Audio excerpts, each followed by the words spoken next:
ಈಗ ತಾನೇ ಕಂಡ ಕನಸು ಅಂತ ಒಂದು ಸಾಂಗ್ ನೋಡಿದೆ, ತುಂಬಾನೇ ಚೆನ್ನಾಗಿ ಬಂದಿದೆ. ಅಜ್ನೀಶ್ ಅವ್ರ ಮ್ಯೂಸಿಕ್ ತುಂಬಾ ಚೆನ್ನಾಗಿದೆ, ಲಿರಿಕ್ಸ್ ತುಂಬಾ ಚೆನ್ನಾಗಿದೆ. ಹಾಗೆ ಈ ಫಿಲ್ಮ್ದು ನನ್ಗೆ ಪ್ರೀವಿಯಸ್ ಒಂದ್ ಸಾಂಗ್ ತುಂಬಾನೇ ಇಷ್ಟ. It's one of my favourites. It's that ಮುದ್ದು ರಾಕ್ಷಸಿ ಅಂತ. ಅದೇ ತರ ಈ ಸಾಂಗು ಹಿಟ್ ಆಗ್ಲಿ ಅಂತ ಕೇಳ್ಕೊಂತೀನಿ. ಹಾಗೆ ಧನ್ವೀರ್ ಅವ್ರದ್ದು ಇದು 4th ಮೂವಿ. ಅವ್ರ ಪ್ರೀವಿಯಸ್ ಮೂವಿಯಲ್ಲಿ ಎಲ್ಲ ಒಂದೊಂದು ಬೇರೆ ವಿಭಿನ್ನವಾಗಿ ಮಾಡಿದ್ದಾರೆ. ಈ ಫಿಲಮ್ ಅಲ್ಲೂ ಹಾಗೆ ವಿಭಿನ್ನತೆ ಇರುತ್ತೆ ಅಂತ ಅನ್ಕೊಂಡಿದೀನಿ. ಅಂಡ್ ಅವರಿಗೆ ಒಳ್ಳೇದಾಗ್ಲಿ, ಇಡೀ ಚಿತ್ರತಂಡಕ್ಕೆ ಒಳ್ಳೇದಾಗ್ಲಿ.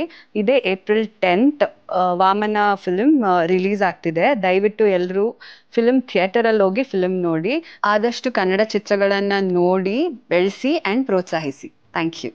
ಕಣ್ಣ ತೆರೆದ ತಾರೆ